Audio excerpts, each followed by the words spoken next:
amsayna amsan mulkulillah walhamdulillah la ilaha illallah wahdahu la syarikalah lahul mulku wa lahul hamdu wa huwa ala kulli syai'in qadir. Amsayna ala fitratil islam wa ala kalimatil ikhlas wa ala dini nabiyina Muhammadin sallallahu alaihi wasallam wa ala millati abina Ibrahim hanifan musliman wa kana musyrikin. Yang saya hormati segenap takmir dan seluruh jamaah Masjid Miftahul Jannah rahimahullah. Gimana kabarnya Bapak Ibu sekalian? Alhamdulillah. Kita sudah tinggalkan tahun 2022 di kalender Masehi dan kita sudah masuki di tahun 2023. Mudah-mudahan umur kita barokah.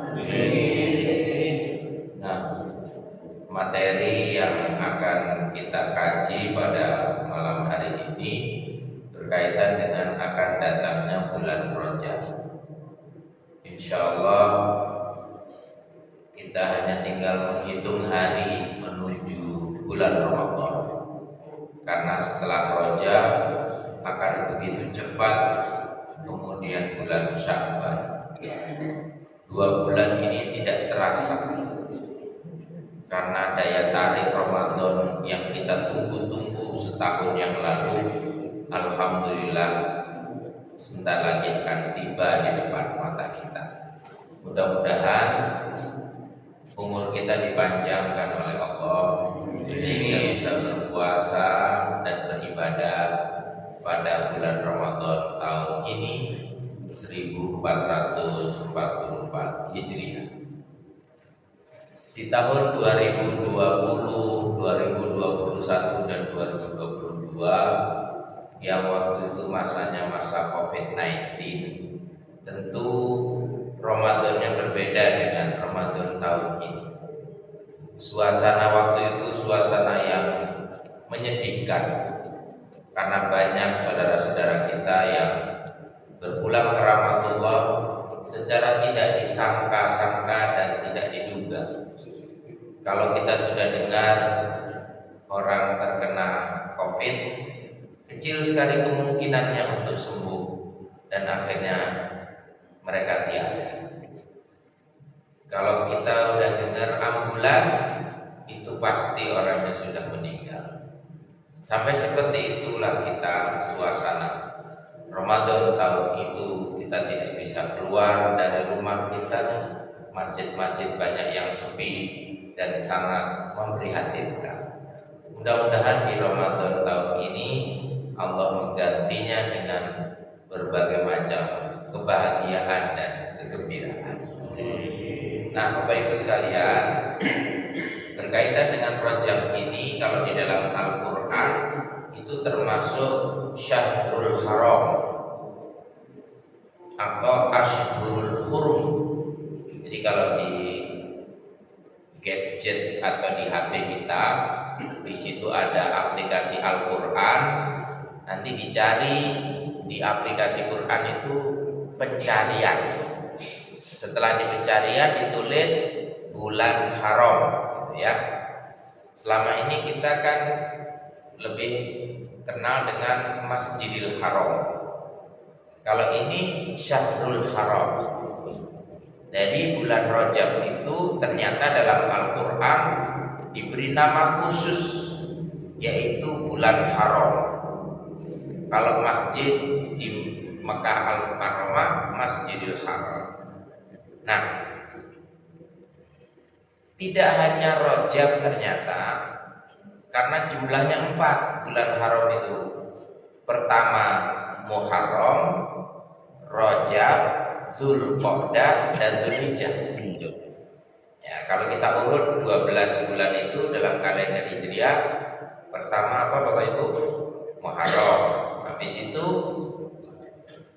Safar, Rabiul Awal, Rabiul Akhir, Jumadil Awal, Jumadil Akhir. Setelah itu baru Rajab, Sya'ban, Ramadan, lalu Kalau ada Ramadan pasti Syawal. Nah, setelah Syawal baru Dzulqa'dah, yang terakhir Dzulhijjah. Nah, dari 12 bulan itu Allah memilih 4 bulan yang paling mulia. Ya. Dan dalam 12 bulan itu satu bulan yang mulia karena di situ ada puasa, yaitu Ramadan.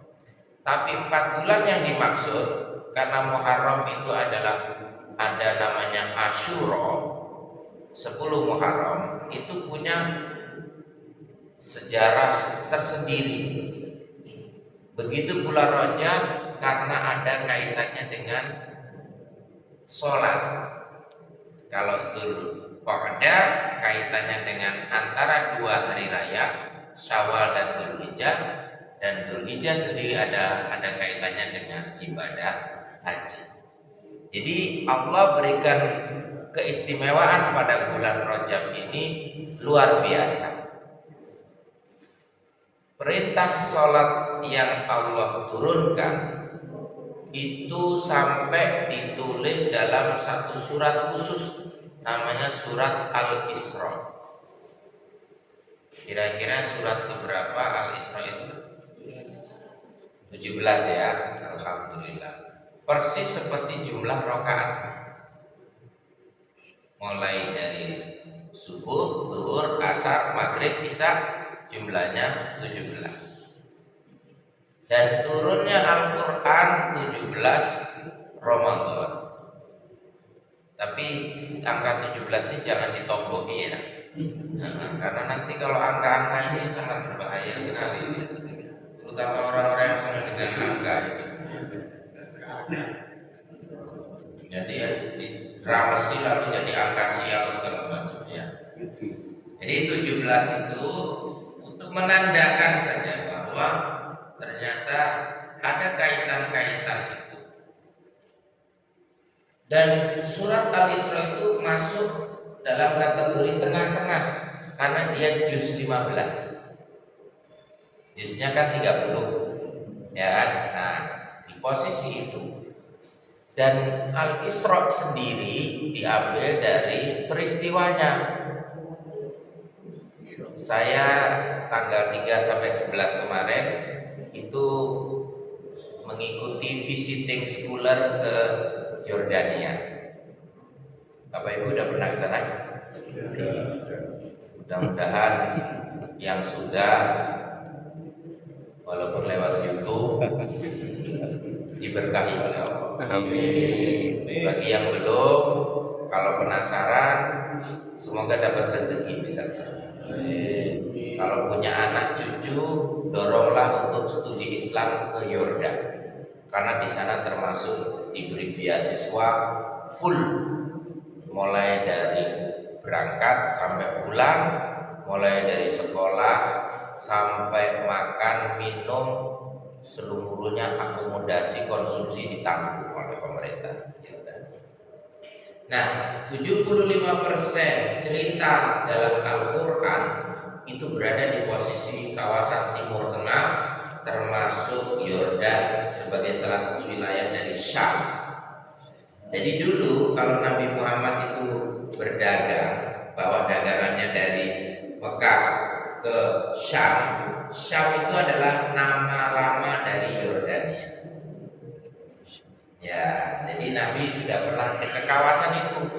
Sekarang dibagi 4, yaitu Lebanon, Syria, sama Palestina, termasuk Yordan itu sendiri. Dan kawasan sebagian adalah Israel. Ya, itu semuanya wilayah-wilayah yang diceritakan oleh Allah. Termasuk saya datang ke Gua Ashabul Kahfi.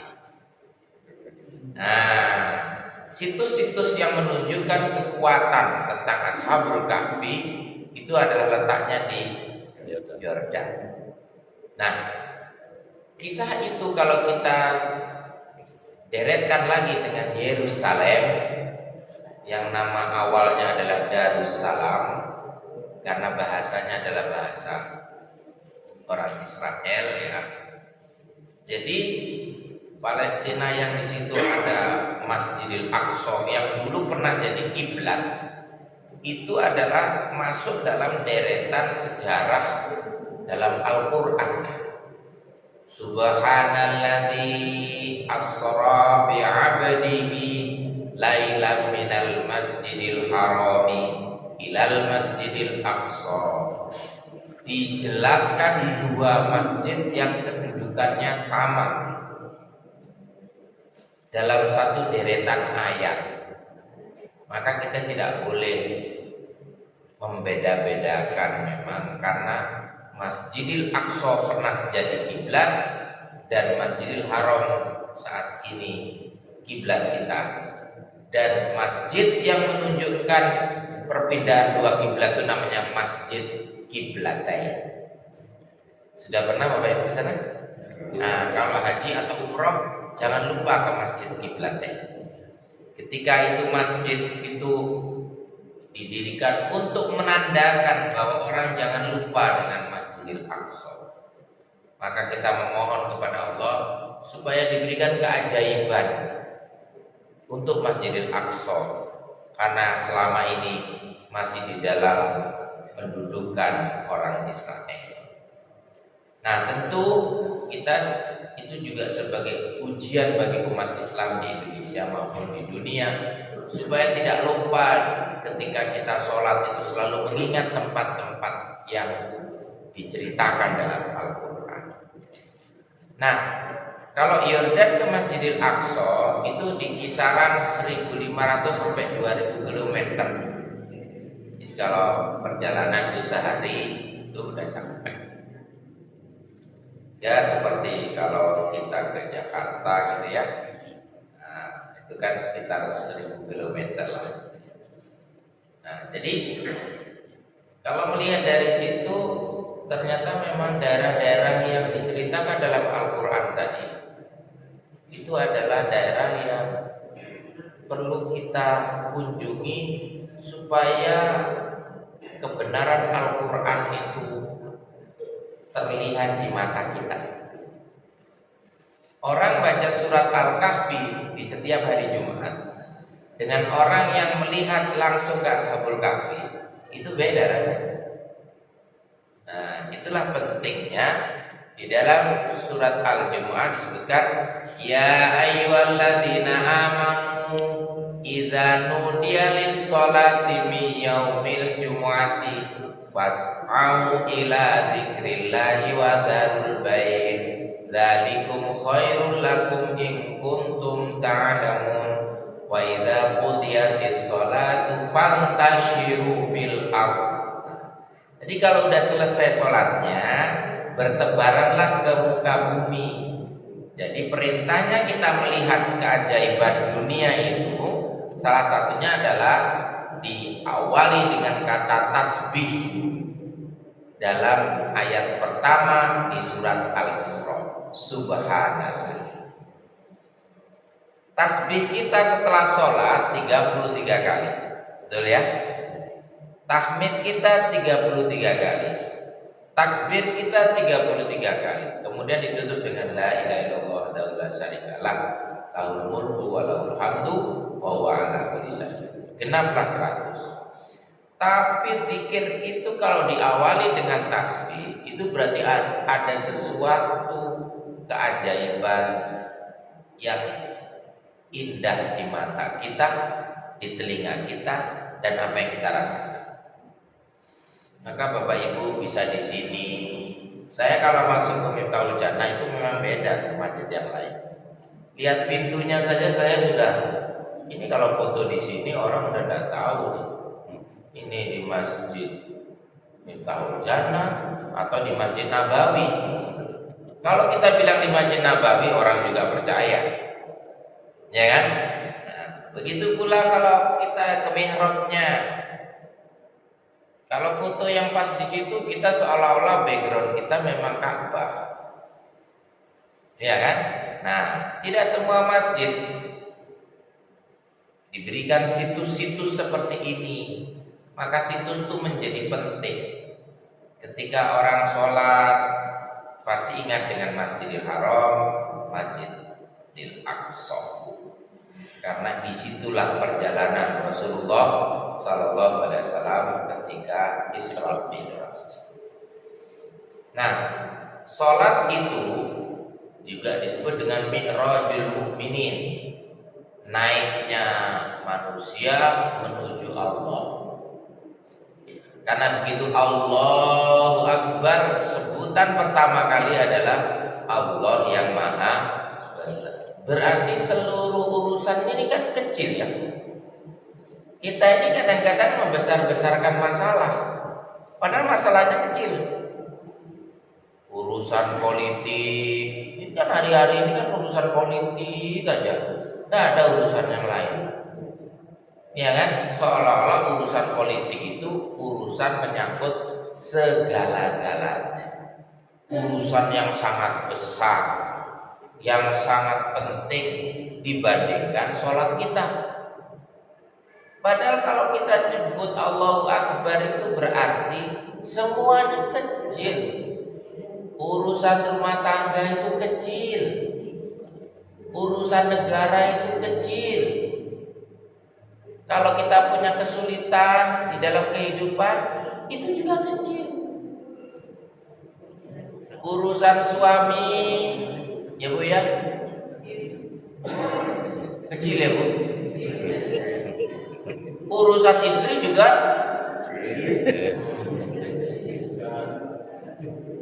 jangan dibesar-besarkan. Yang besar itu cuma Allah. Nah, kalau sudah begitu, kita tidak akan kena penyakit 5S. 5S itu yang pertama stres.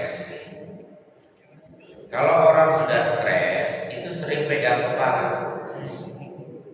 Walaupun dia bukan kepala kantor, tapi pegang kepala terus gitu kan. Nah, kalau sudah stresnya naik, akhirnya nanti dia stroke. Kalau sudah stroke itu, nah kita lihat aja sudah tinggal serangan pertama atau serangan kedua. Kalau sudah stres, stroke, nanti kemudian shock.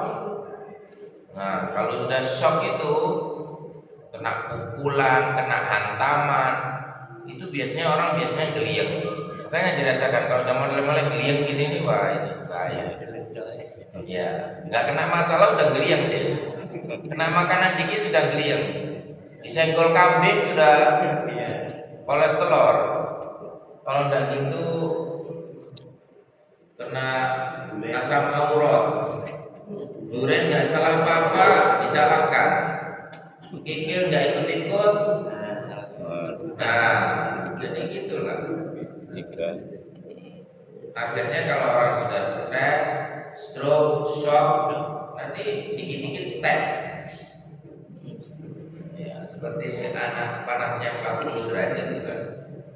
Ya, kalau sudah step, ya habis itu stop. Stop itu ya innalillahi wa inna ilaihi raji'un.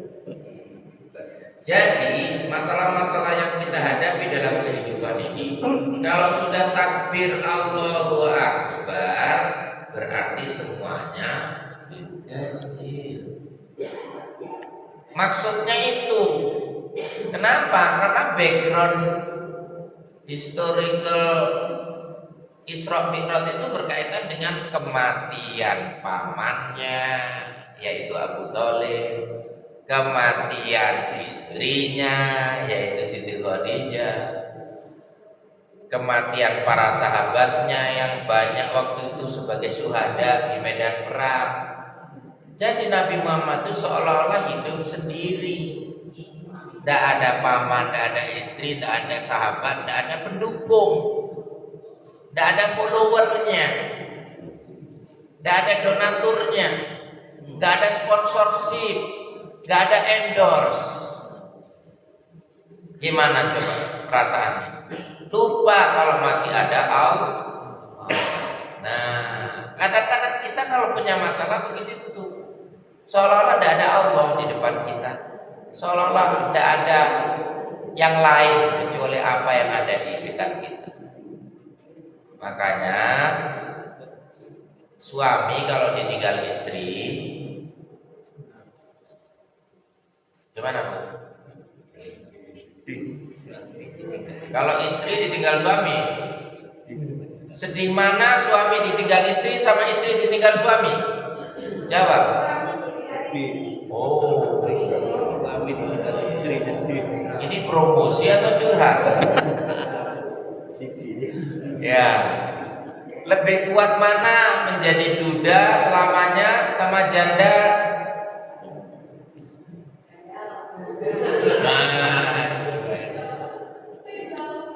Jadi ini urusan emosional ya, urusan perasaan. Nah, Nabi itu yang dihantam adalah perasaannya. Gimana rasanya orang berdakwah dikala orang kafir itu lagi kejem-kejemnya, neror tiap hari, bunuh orang yang baru masuk Islam, yang ashabibunal awalun itu. Allah cabut nyawa pamannya yang mendukung habis-habisan, yaitu Abi Thalib. Sudah gitu matinya dalam kondisi kafir lagi. Istrinya satu-satunya yang mendukung luar biasa, Siti Khadijah, dengan seluruh finansial yang dimiliki, ternyata juga tidak ada di sampingnya. Dalam posisi seperti itulah kemudian 1 tahun, bayangin, disebut dengan Amul Husni, tahun duka cita. Allah tidak ingin melihat hambanya ini berlama-lama dalam kesusahan. Makanya kita ini kalau susah jangan lama-lama. Istilah sekarang harus move on, ya Pak ya. Ini bahasa milenialnya. Harus segera bangkit. Betul? Nah, karena Allah sayang kepada Nabi Muhammad, maka ya sudah, ayo tak tunjukkan. Perlu ngelencer, ya kita ngelencer. Kalau kita perlu refreshing, kita refreshing. Jadi Bapak Ibu kalau sudah supek harus banyak-banyak refreshing. Jadi wajah-wajah kita ini mungkin kurang refreshing. Ya, tanya Mas Chandra itu. Yang sudah keluar masuk Masjidil Aqsa. Jadi kalau mau ke sana nanti Mas Chandra biar yang membimbing ya. Jadi suasananya kita ini, kenapa kok terlalu sering stres? Karena tidak seimbang antara wa idza qudiyatis sholatu sama fantasyiru fil ard. Kalau orang seimbang antara hablum minallah dengan hablum minannas, konteksnya saya tadi ke Yordan kan hablum minannas. Saya penelitian ke Yordan, penelitian ke Singapura, penelitian ke Iran, itu konteksnya itu supaya kita tahu betapa ciptaan Allah itu lebih daripada yang kita bayangkan. Nah kalau kita cuma keliling-keliling Malang dan sekitarnya, ya mengerti ya begini-gini tok iki. Dikira Allah itu cuma ciptakan Malang dan sekitarnya. Masih ada Mesir, masih ada Yordan, masih ada Turki. Ini bukan promosi travel loh ya.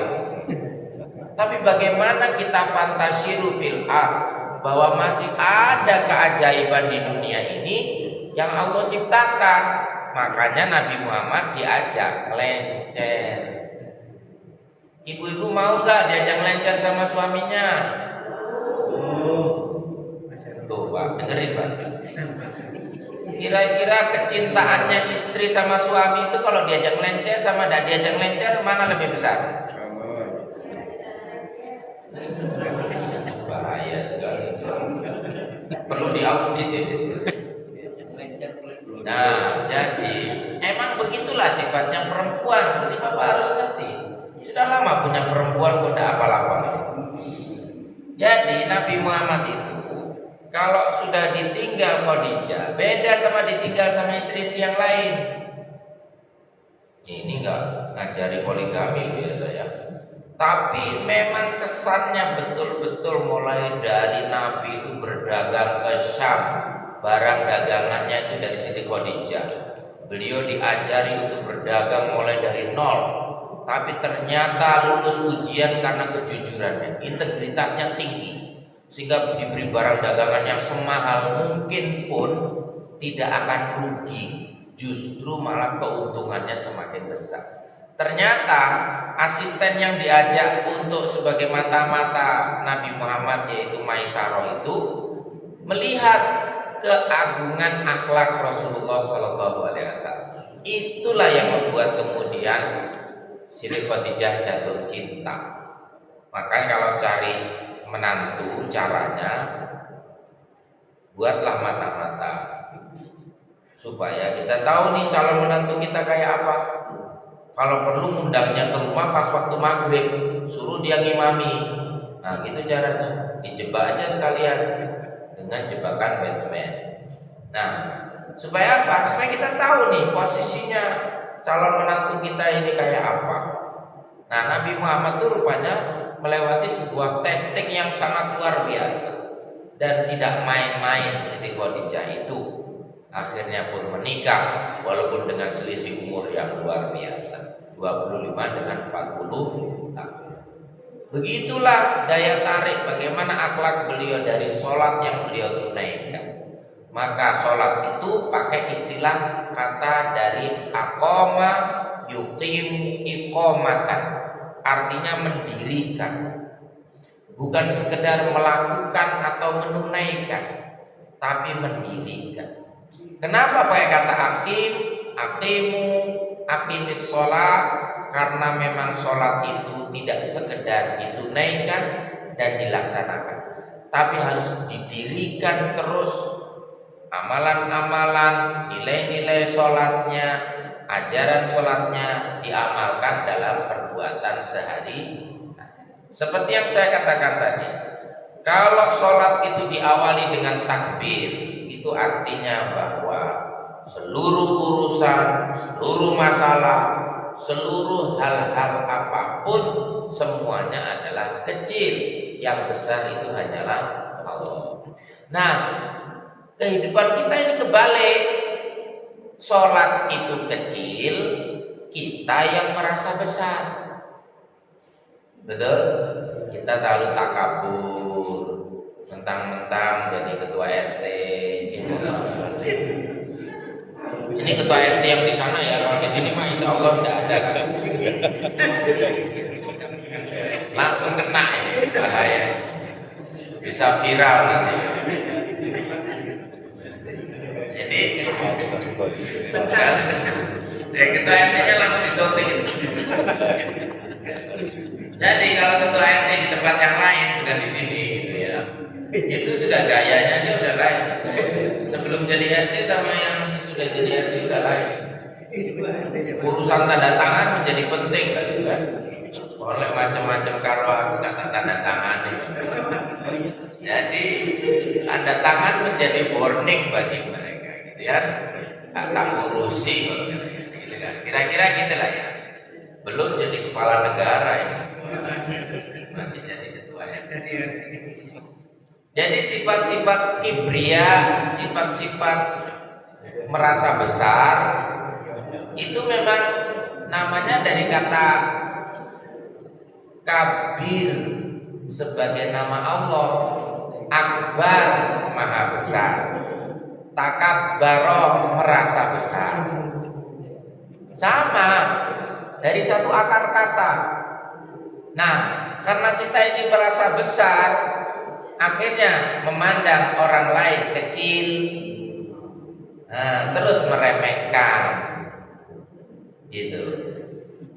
Dulu di zaman Umar bin Khattab waktu jadi khalifah, suatu saat terjadi kasus orang tawaf. Bapak Ibu perhatikan kalau orang tawaf tuh ya, walaupun semuanya pakai baju putih, tetapi kadang ada orang yang masih sombong dengan warna putih. Kenapa? Karena ada putih yang dikasih merek. Ada yang nggak ada mereknya, yang ini ada mereknya. Nah, dia berarti memang orang yang memuja-muja brand. Nah, jadi kalau orang udah merasa takabur, itu biasanya dia udah mengangkat dirinya seolah-olah jadi Tuhan. Seperti Fir'aun. Fir'aun itu dulu nggak begitu. Tapi karena dia terus satu periode minta 2 periode. Ini nggak nyemoni loh. 2 periode minta 3 periode. Emang itu bawaannya. Kalau ketua RT kan nggak begitu ya.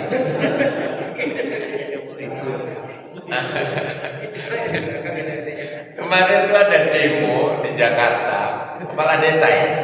Nah, minta berapa tahun katanya? Nah, itu kan didok 9 tahun. Kok mau demo meneh? Jaluk meneh. Di atasnya 9 tahun kira-kira berapa? 20 tahun. Ayo, iso ya seumur hidup. Jadi manusia itu kata Nabi, manusia itu kalau dikasih gunung emas, satu Freeport misalnya kayak sekarang, dia akan meminta gunung yang kedua. Tapi kalau dia dikasih 2 gunung emas kata Nabi, dia akan minta yang ketiga.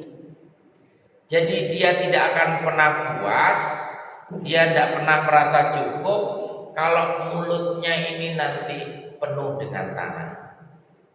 Nah, kalau sudah mulutnya penuh dengan tanah, baru dia berhenti. Berarti mati. Kalau orang dikasih satu rumah, enaknya oleh omai dulu, gitu kan? Setelah dikasih 2, wah saja tambah enak oleh terus. Kasih mobil 1, wah gila mobil 1 aja nih gak cukup dan loro yo. Nah, terus begitu, tidak akan pernah selesai. Nah, Fir'aun itu karena sudah masa jabatannya terlalu panjang, menyebabkan dia menjadi diktator. Nah, karena diktator, nah dia menyamai Tuhan dong. Sampai suatu saat dia mengatakan ana rabbukumul a'la. Kecenderungannya penguasa itu kalau terlalu lama powerfulnya, maka dia akan mengangkat dirinya seolah-olah jadi Tuhan. Na'udzubillah ini. Bapak Ibu, kita ini dibesarkan bukan untuk menyamai Tuhan.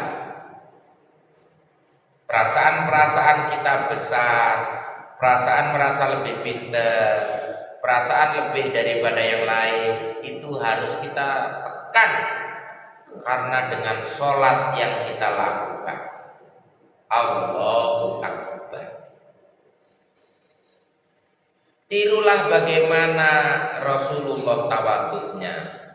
Nabi itu walaupun Nabi, kalau sudah jejer sama sahabatnya gini, ana basyarum mithlukum, aku ini manusia seperti kalian semua.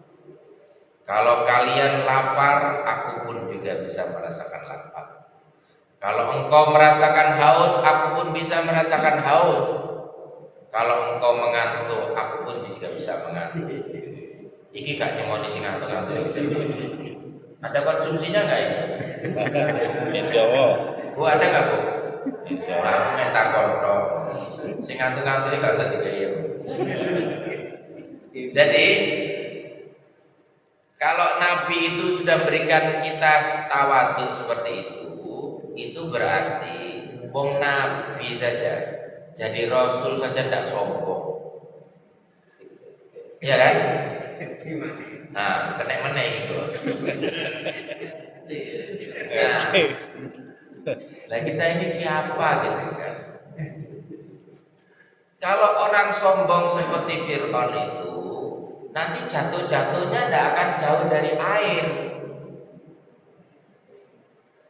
Karena matinya tenggelam. Tenggelam karena apa? Ya tenggelam karena kesombongannya. Jadi kalau orang ingin menyamai Tuhan dengan ketakaburannya, nanti dia akan dijatuhkan ya dari perbuatannya sendiri, nggak karena perbuatannya orang. Itu. Korun juga tuh. Korun itu harta bendanya diangkut oleh 300 ekor unta. Kuncinya, kuncinya. Bapak Ibu bawa kunci nggak sekarang? biasanya kalau kita bawa kunci rumah itu kunci mana yang kita bawa? Depan, belakang, atau samping, atau pagar? Nah, ya kan?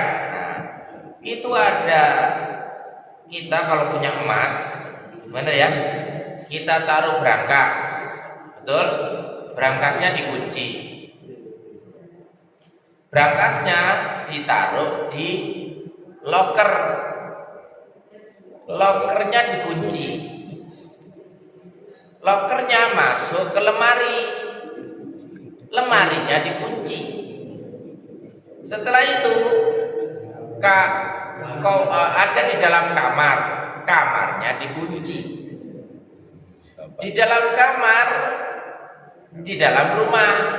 Nah, rumahnya dikunci. Terus rumahnya ada di dalam pagar, pagarnya dikunci, kuncinya dibawa, hilang. Misal, bingungnya kayak apa coba? Nah, kalau korun, kuncinya itu nggak dibawa sendiri. Yang bawa unta. Nah, untanya itu 300. Satu unta nggak bawa cuma satu kunci. Ya kuncinya banyak di kantongnya itu tadi. Coba Allah menggambarkan sampai kayak gini. Berarti kira-kira berapa isi gudangnya? Coba bayangin. Lawang kita ini sudah bukan korun. Kok sombongnya itu ngalang-ngalai korun? Korun aja udah sombong kayak gitu kok.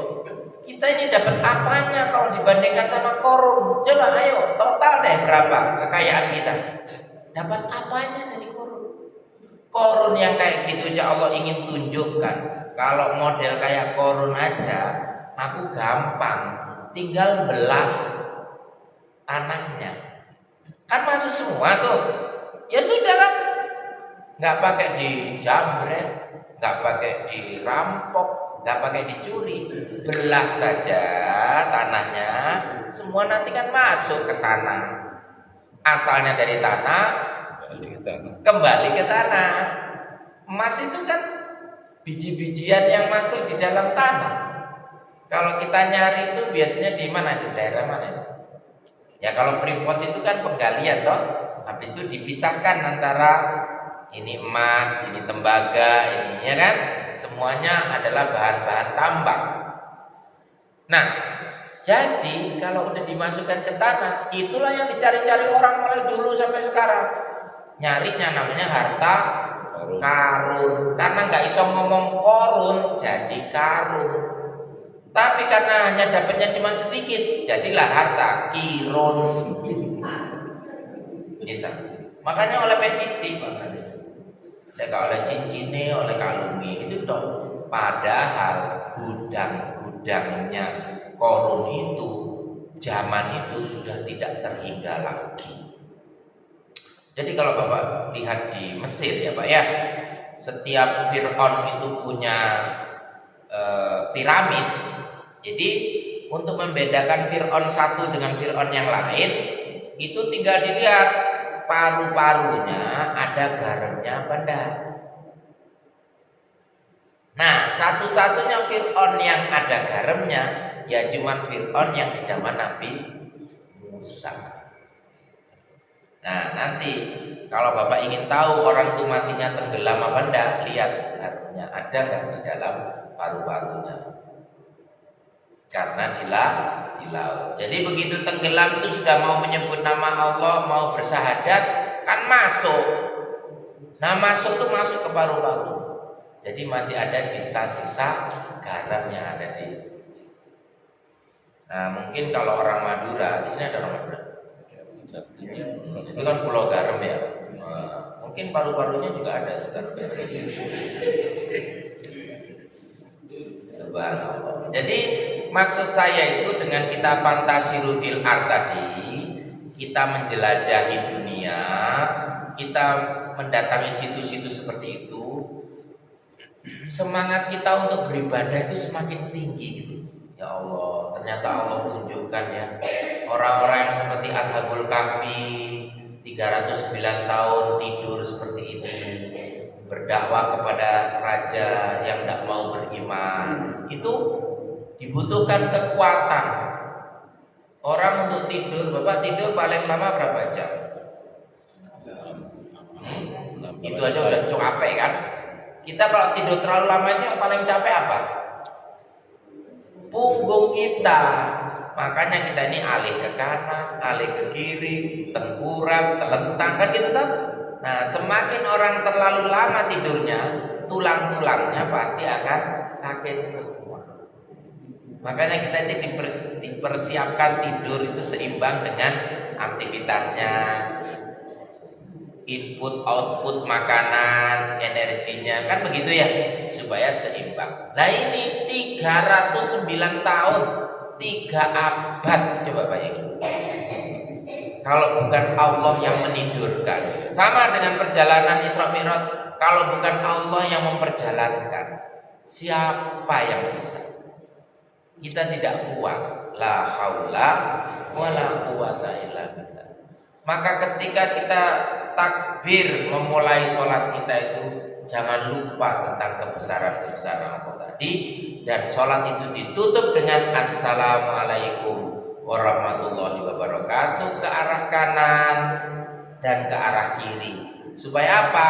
Supaya kita menjaga keselamatan saudara-saudara kita yang di kanan, kenal gak kenal, tetangga atau bukan, laki atau perempuan, besar atau kecil, kulit hitam, kulit putih, semuanya harus kita jaga keselamatannya. Mudah-mudahan mendapatkan rahmat dan barokah dari Allah, termasuk yang arah kiri. Karena sudah berbunyi alarmnya, berarti sudah imsak.